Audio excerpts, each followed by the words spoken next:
Pamirsa kahanan ngenenin indik objek penguatan, miwah pemajuan kebudayaan ring Bali, pacang kebelik bagang, sejeroning Kongres Kebudayaan Bali Kaping 4, sane jagi kemargiang tanggal 6 Desember, kali talipat likur, sane jagi rau, ring Taman Budaya Bali.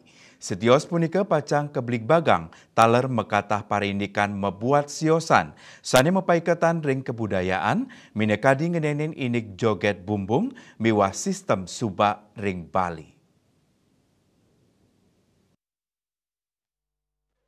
Kadis Kebudayaan Provinsi Bali Profesor Dr. Igede Arya Sugiharto nguningayang, Kongres Kebudayaan Inucap kemargiang nyabran limang warsa apisan, sane pinih untat kemargiang dawak warsa kali-tali plekutus lintang.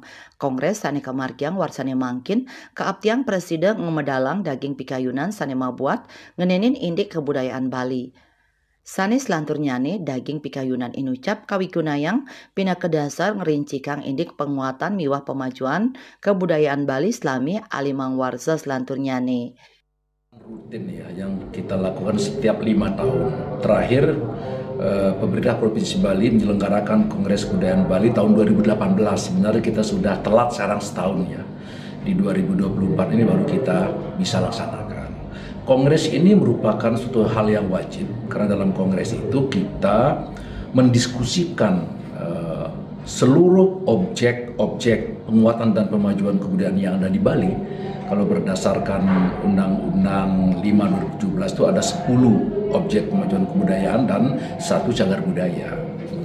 Dalam kongres itu, itulah kita godok. Jadi kita potret ya, bekerja sama dengan pemerintah kabupaten kota, memotret kondisi terkini daripada 10 objek pemajuan kebudayaan dan cagar budaya itu. Bagaimana kondisinya? Apakah masih tetap eksis? Apakah dalam masalah kesenjangan? Apakah sudah maju? Apakah sudah kuat? Kita potret. Para budayawan miwah ilmuwan minekadi Profesor Made Bandem, Dewa Palguna, Profesor Dharma Putra, miwah Profesor Kun Adnyana Pacang Latarang, daging pikayunan dane ring Kongres Inucap, Subrata Bali TV.